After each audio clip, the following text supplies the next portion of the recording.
반갑습니다. 저는 오늘 장학생 토크 콘서트 발표를 맡은 경찰행정학과 20학번 박가연입니다. 벌써 사회적 거리두기가 해제되고 약 2년 만에 대면 수업으로 이루어진 2022학년도 1학기가 지났습니다. 지난 학기보다 더 알찬 학교 생활을 원하시거나 경찰행정학과에 대해 궁금하신 분들에게 정보를 드리고 조금이라도 도움이 되고자 영상으로 찾아뵙게 되었습니다. 오늘 저는 여러분들께 저의 전공 학습법을 공유하고자 합니다. 뿐만 아니라 답안지 작성 팁과 대외 활동 등과 같은 기타 활동에 대해서도 소개해드리겠습니다. 본격적으로 전공 학습법에 대해서 설명하기에 앞서 다시 한번 저의 소개를 하겠습니다. 저는 2020년도에 법경찰행정학부로 입학하여 이후 2학년에 진학하기 전에 일지망으로 경찰행정학과를 선택하였고 최종적으로 2학년 때 경찰행정학과로 진학하게 되었습니다. 경찰행정학과는 기수제로 운영되며 저는 경찰행정학과 20기 박가연입니다. 오늘 여러분들이 저의 말에 조금이라도 신뢰성을 가지게 하기 위해서 저의 성적을 준비해 봤습니다. 그리고 저는 학과 생활로 제21대 플라이트 DOP 경찰행정학과 학생의 교육부장에 있습니다. 보시는 바와 같이 저의 성적은 성장형 그래프를 그리고 있는데요. 제 성적이 이렇게 성장형 그래프를 그릴 수 있게 된 이유는 제가 학교 생활을 하면서 저의 학과에 맞는 공부법을 찾게 되었고 이를 적용하여 학습을 하였기 때문이라고 생각을 합니다. 그만큼 학과의 유형과 특성을 파악하는 것이 중요하다고 생각을 해서 오늘 이에 대해서 알려드리고자 합니다. 저희 경찰행정학과는 경찰학개론, 범죄학개론, 헌법기본권론, 경찰수사론, 경찰조직이론 등으로 이루어져 있는데 이는 주로 이론을 다루는 과목입니다. 그렇다 보니 학습법 역시 이론 공부법이 주를 이루어야 하고 이는 이해가 가장 바탕이 되어야 한다고 생각합니다. 하지만 교과목별로 강의하시는 교수님이 다르기 때문에 이에 대한 특성을 파악하는 것도 중요할 거라고 생각을 해서 분야별 학습 전략을 가지고 와보았습니다. 먼저 법학 분야 강의는 시험 유형이 주로 객관식, OX 문제, 주관식으로 출제됩니다. 주관식에서는 교수님께서 이를 채점하실 때 주로 키워드 위주로 채점을 하시기 때문에 여러분들이 학습하실 때에도 키워드 위주로 학습해 주신다면 좋을 것 같고 답안지를 작성하실 때 역시 키워드와 키워드를 연결한다는 느낌으로 답안지를 작성하신다면 좋은 성적을 받으실 수 있을 것입니다. 객관식과 OX 문제는 예비 문제를 주어주시는데 이를 주어주신다고 해서 이를 좀 한두 번 정도만 읊으신다면 헷갈리는 게 굉장히 많으실 거라고 생각합니다. 예비 문제를 응용할 수 있을 정도까지 꼼꼼히 확인하시는 게 좋을 것 같습니다. 다음은 범죄학 분야입니다. 범죄학 분야의 1강의는 PPT 자료를 주로 활용하시나 자료를 미제공하시기 때문에 학생들이 주로 수업 시간에 PPT 자료를 촬영한 사진을 가지고 공부를 하고 있습니다.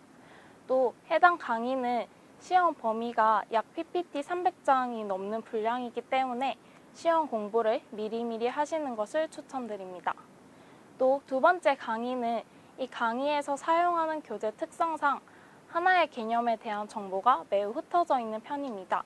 그래서 이 정보들을 모두 하나로 모아 본인만의 교재를 만드는 것을 추천드립니다. 또 답안지를 작성하실 때 교수님께서는 저희에게 이것이 무엇인가에 대한 답을 요구하시기보다는 너라면 이것을 어떻게 설명할 것인가에 맞는 답안을 요구하십니다. 그래서 이를 참고하셔서 이에 맞는 답안지를 작성하신다면 좋을 것 같습니다. 다음은 형사학 분야입니다. 형사학 제1강의는 PPT 자료를 활용하시지만 PPT 자료에 있는 내용이 모두 교재에 있기 때문에 학생들은 교재를 활용하신다면 좋을 것 같습니다. 또 시험 유형에서는 가장 말씀드리기 어려운 강의이기 때문에 딱 정해진 유형이 있다고 말씀드리긴 어렵습니다. 하지만 가장 많이 나왔던 유형은 빈칸 채워넣기 유형인데요. 이는 교재에 나열되어 있는 문장, 즉 뭐뭐는 A, B, C가 있다와 같은 문장에서 A, B, C를 암기하신다면 그래도 좋은 성적을 얻으실 수 있을 것 같습니다. 두 번째 강의는 교수님께서 교재를 사용하시긴 하시나 수업 그 주 혹은 그 날에 나온 신문 자료를 수업에 또 많이 활용하시는 편입니다. 그래서 이 내용을 흘려듣기보다는 필기해서 함께 공부를 하시면 여기서 주로 과제를 내시기 때문에 과제하실 때 더 수월할 거라고 생각합니다. 마지막은 경찰학 분야입니다. 경찰학 분야의 강의는 주로 조별과제로 이루어지는데요. 그렇다 보니 여러분들이 시험에 자신이 없으시다면 조별활동이라도 열심히 참여하셔서 그나마 나름의 성적을 얻어가시는 걸 추천드립니다. 또 조별과제 하며 많이들 걱정하시는 것이 아마 무임승차 조원들을 걱정하실 텐데 이 교수님께서는 마지막에 팀원별로 1대1 팀원 평가를 진행해서 이런 불이익들을 줄이고자 노력하시기 때문에 그에 대해서는 걱정하지 않으셔도 좋을 것 같습니다. 또 시험에서 가장 유의하셨으면 좋겠는 것은 아무래도 시험 유형이 논술형 혹은 서술형이기 때문에 시간 안에 내가 이 답안을 모두 작성하고 구성할 수 있는가를 꼭 고려해서 답안지를 구성하셨으면 좋겠습니다. 또 가장 변덕스러운 것이 서술형으로 나올 것 같은 것이 논술형으로 나오고 논술형으로 나올 것 같은 것이 서술형으로 나오기 때문에 서술형과 논술형 구분 없이 공부해 주시는 것이 좋을 것 같고 논술형으로 모든 걸 바꿀 수 있을 정도로 공부하시는 것이 좋겠습니다. 지금까지 교과목별 설명이었습니다. 그렇다면 저희 경찰행정학과의 시험 주된 유형은 논술형 혹은 서술형인 것을 아실 수 있으실 텐데요. 특히 논술형은 구체적인 구성 안에서 작성을 하여야 하기 때문에 저도 처음에 논술형 답안지를 작성할 때 많은 어려움을 겪었습니다. 그래서 여러분들에게 논술형 답안지 작성법에 대해서 설명해 드리고자 합니다. 우선 어떤 문제일 때 논술형 답안지로 작성해야 하는가 하면 문제 끝에 뭐뭐에 대해 설명하시오 혹은 쓰시오라고 되어 있으면 서술형으로 적으시면 되고 뭐뭐에 관하여 논하시오라고 되어 있으면 논술형으로 적으시면 됩니다. 논술형의 기본 구성은 서론, 본론, 결론으로 되어 있는데요. 하지만 이 답안지를 작성할 때에는 어디에 어떤 내용이 들어가야 하는지가 중요할 것입니다. 서론에서는 크게 해당 주제에 다룰 주제, 그리고 전개의 순서 및 내용이 전개되는 것이 좋을 것 같습니다. 다룰 주제에 대해서는 주제의 내용과 해당 개념, 혹은 만약에 해당 글이 해결책을 제시하는 글이라면 현황 및 문제점에 대해서 서술해 주신다면 더욱 풍부한 글을 완성하실 수 있을 것입니다. 전개 순서 및 내용에서는 본론과 결론을 어떻게 구성할 것인지, 그리고 이야기하고자 하는 내용이 무엇인지에 대해서 서술해 주시면 됩니다. 이렇게 말로만 하면 많이 어려우실 것 같아서 제가 저번 학기에 미래지향형 경찰 활동에 답안지로 작성한 예시를 가지고 왔습니다. 보시면 단락으로 다룰 주제, 전개 순서 및 내용을 구분하여 서술하였고 다룰 주제 부분에서는 해당 주제의 내용과 해당 주제인 미래연구의 주요 트렌드들의 개념에 대해서 서술하였습니다. 전개 순서 및 내용 부분에서는 본론과 결론의 구성을 구체적으로 제시하면서 어떤 내용을 전개할 것인지 서술하였습니다. 여기서 팁을 하나 드리자면 저는 시험장에 들어갔을 때 긴장을 굉장히 많이 하는 편이라서 머릿속에 답이 있어도 바로 손으로 써지지 않더라고요. 그래서 저는 답안의 시작을 문제로 합니다. 문제는 본인이 외워오지 않아도 이미 제시되어 있는 것이기 때문에 외워야 한다는 부담감도 없고 문제로 시작함으로써 서술, 즉 본글의 시작을 부드럽게 할 수 있어서 좋은 방법인 것 같습니다. 여러분들도 참고하시면 좋을 것 같습니다. 다음은 본론입니다. 본론은 크게 주제의 구체적인 내용이 들어가야 할 것인데요. 여기서 구체적인 내용이 무엇이 되어야 하는가에 대해서 어려움을 겪으실 수도 있을 것 같아 예시를 준비했습니다. 먼저 본글의 문제를 보면 미래 연구의 주요 트렌드에 대하여 제시하고 라고 되어 있는데요. 이를 가지고 본론의 큰 틀을 잡아줍니다. 주요 트렌드는 이렇게 4개가 있습니다. 근데 이 4개의 트렌드를 아무 순서대로 본인 마음대로 전개해도 상관없습니다. 하지만 가독성을 높이고 구성을 더욱 깔끔하게 하기 위한 팁이 있습니다. 바로 공통점 찾기인데요. 저는 이 4개의 트렌드들의 공통점을 이렇게 찾아보았습니다. 에이징과 기후변화는 사회적 측면으로, 바이오 혁명과 디지털 초지능 세상은 기술적 측면으로 말입니다. 물론 이것은 정답이 아닙니다. 여러분들이 왜 그렇게 분류하였는지만 제시해 주신다면 어떤 기준으로 분류하던 상관없습니다. 이 역시 제가 쓴 답안지를 참고해서 살펴보자면 저는 본론 1에서 사회적 측면의 트렌드들에 대해서 서술하였습니다. 첫 번째 문단에는 에이징에 대한 내용을 서술하였고 두 번째 문단에서는 기후변화에 대한 내용을 서술하였습니다. 여기서 유의하셨으면 좋겠는 것이 한 문단에는 꼭 한 개의 개념에 대한 내용만 쓰시는 것이 좋을 것 같습니다. 다음은 결론입니다. 결론에는 요약 정리와 본인의 생각을 전개하면 되는데요. 요약 정리라고 함은 본론에서 전개한 내용들의 키워드를 본인의 생각이라고 하면 아무래도 문제가 뭐뭐에 대해서 논하시오이다 보니 앞서 전개한 내용들에 대한 본인의 의견을 전개하시면 됩니다. 예를 들자면 사회적 측면보다 기술적 측면이 경찰 활동의 미래 트렌드에 더 도움이 될 것 같다. 왜냐하면 이런 식으로 말입니다.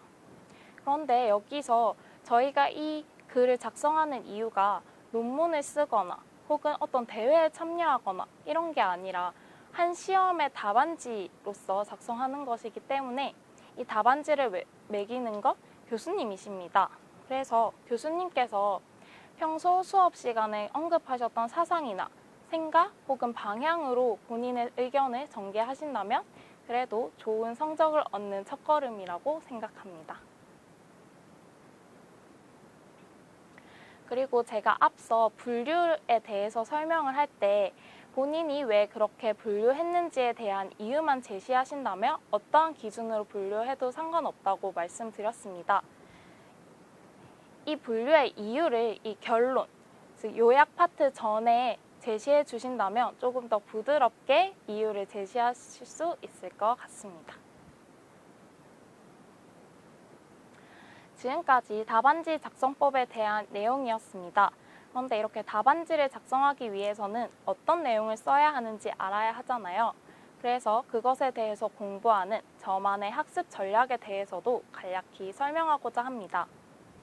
저의 학습 전략의 가장 큰 틀은 교재 내용과 필기 내용, 즉 교수님께서 수업 시간에 따로 말씀해 주신 내용을 하나로 묶어서 한글 파일로 정리해서 저만의 하나의 또 다른 교재를 만드는 것입니다.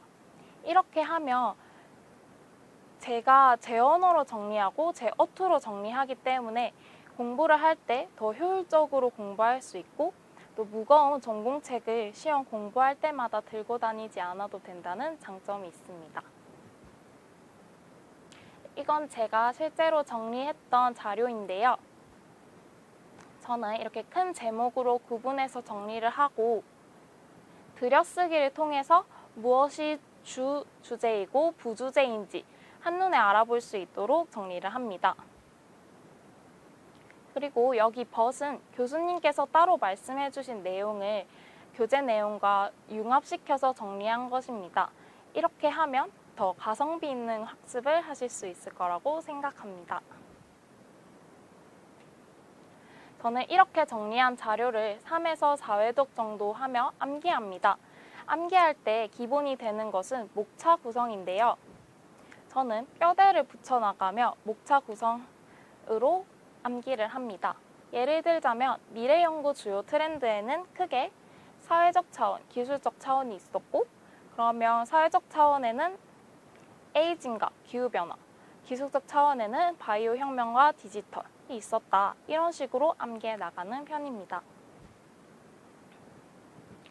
그리고 제가 오랫동안 써왔던 방법인데요.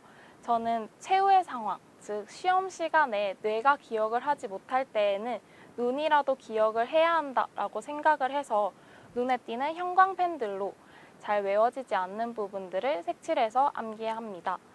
저는 노란색, 초록색, 빨강색 등을 이렇게 사용해서 활용하는데 여러분들도 필요하시다면 참고하시면 좋을 것 같습니다. 지금까지 시험에 대한 이야기였습니다. 그런데 학점이 시험만으로 이루어지는 건 아니잖아요. 과제가 있는 학과도 있을 텐데 그때는 그 과제에는 조별과제와 개별과제가 있을 것입니다. 조별과제이든 개별과제이든 자료 수집이 가장 기본이 되는데요. 자료 수집을 하실 때 가장 유의하셨으면 좋겠는 것은 신뢰할 수 없는 자료는 수집하지 않는다. 특히 블로그나 카페, 위키백과 나무위키 등은 삼가해 주시는 것을 추천합니다. 그렇다면 어디서 자료 수집을 해야 하냐 궁금해하실 분들도 있을 것 같아 제가 하나 들고 왔습니다. 저희 학교 중앙도서관 홈페이지에 가면 전자저널이라는 채널이 있습니다. 여기에는 국내 학술저널, 국내 학회 등 여러 가지 자료 수집을 할 수 있는 프로그램 링크가 걸려 있기 때문에 여기서 양질의 자료 수집을 하실 수 있습니다. 뿐만 아니라 미스라는 학술 연구 정보 서비스에서 국내 여러 가지 학술 정보들을 얻으실 수 있습니다. 이를 통해 질 높고 많은 양의 자료 수집을 하실 수 있습니다. 그런데 자료 수집에서 가장 또 유의하셔야 할 것은 출처는 꼭 출처 표기법에 맞게 표기해 주세요. 개인과제에 대한 기본 정보들을 드리자면 A4 용지 1면은 A4 단면을 의미하고 폰트 크기와 줄 간격은 보통 교수님들의 재량이지만 별 다른 말씀이 없으시다면 10포인트에서 160%로 하시면 좋을 것 같습니다. 표지와 목차는 매수에 미포함시키고요. 표지는 또 교수님들의 재량이지만 별다른 말씀이 없으시다면 넣는 것을 추천드립니다. 그렇다면 표지를 어떻게 구성해야 할지 또 궁금하신 분들이 있을 것 같아 예시를 들고 와 보았습니다. 레포트 표지 상단에는 레포트의 주제를 표기해 주시면 되고 하단에는 과목, 학과, 학번, 성명, 제출일자 등을 표기해서 표지를 완성해 주시면 됩니다. 다음 조별과제입니다. 조별과제는 모든 조별과제가 그렇진 않겠지만 대부분의 조별과제는 발표 등 활동을 수반하기 때문에 PPT 자료를 활용하시는 것이 좋습니다. 이때 PPT 자료를 만드실 때 참고하시면 좋은 프로그램이 있어 가지고 와 보았습니다. 미리 캔버스라는 것인데요. 미리 캔버스에는 정말 다양한 유형의 PPT 자료 혹은 카드뉴스 만들기 자료들이 구비되어 있기 때문에 여러분들의 필요에 맞게 다운받아 만들어 사용하시면 될 것 같습니다. 그리고 발표의 가장 기본은 대본 숙지이며 대본이 숙지되었다는 가정하에 시선 처리는 스크린과 청중을 적절하게 보는 것입니다.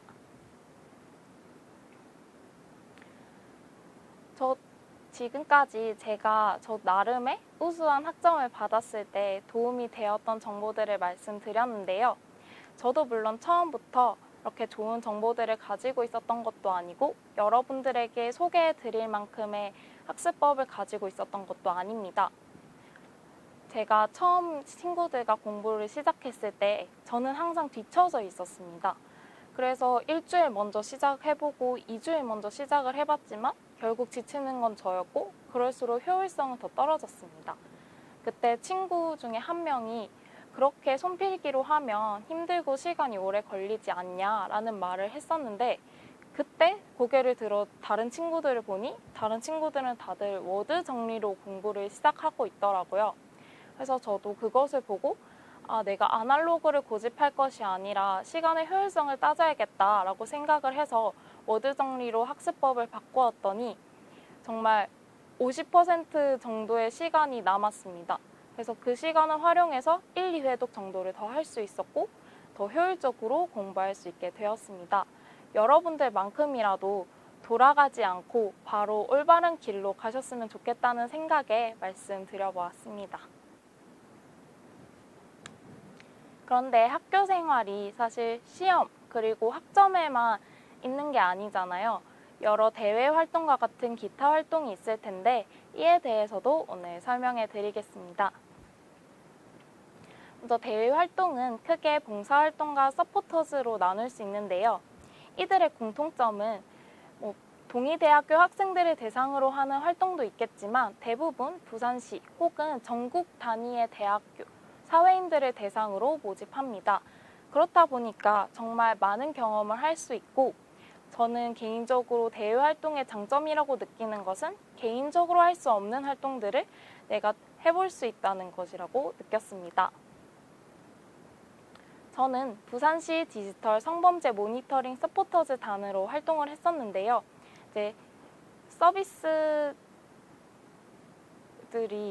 일어나는 그런 SNS 상이나 구글 등에서 발생하는 성범죄들 그런 걸 조사하고 경찰 관서와 협력해서 신고하고 후속 조치를 하는 그런 활동을 하였습니다. 저도 이걸 하면서 내가 개인적으로 할 수 없는 활동들을 서포터즈 단을 통해서는 할 수 있구나 라는 걸 많이 느꼈습니다. 그렇다면 여러분들은 이런 대외 활동을 어디서 구할 수 있고 공고를 볼 수 있는지 궁금하실 겁니다. 물론 학과 공고나 이제 크게는 학교 공고로도 확인하실 수 있는데 좀 더 쉽게 접하자면 에브리타임이라는 앱에서도 대외 활동 배너가 있어 그것을 활용하시면 전국 단위 그리고 부산시 소재 단위 등의 여러 대외 활동 공고를 확인하실 수 있습니다. 또 저희 학교에서는 비교과 마일리지 프로그램을 시행하고 있는데요. 비교과 장학금과 특별 학점을 지원하며 뎁 시스템에서 운영, 관리되는 비교과 프로그램에 한해서 비교과 통합 마일리지를 부여하고 있습니다. 참여 방법은 뎁 시스템에 들어가셔서 비교과 프로그램 신청 그리고 정말 수많은 프로그램들이 있는데 이 중에 원하는 프로그램을 신청하기를 누르시면 세부 정보들이 나옵니다. 그 세부 정보들을 참고하셔서 신청하시면 되겠습니다. 제가 준비한 내용은 여기까지입니다. 여러분의 앞으로 남은 학교 생활에 저희 발표가 1%라도 도움이 되셨으면 좋겠습니다. 제가 오늘 소개한 전공학습법 등의 학교 생활을 정답이라고 할 수는 없습니다. 하지만 제가 오늘 발표한 내용을 참고하여 여러분들만의 학교 생활을 만들어 간다면 조금이라도 빨리 좋은 학교 생활을 즐기실 수 있을 것이라고 생각합니다. 이상으로 긴 발표 들어주셔서 감사합니다. 제가 앞서 발표한 내용이나 그 외로 궁금한 사항이 있으시면 PPT에 표시된 제 이메일로 부담 없이 질문해 주세요. 감사합니다.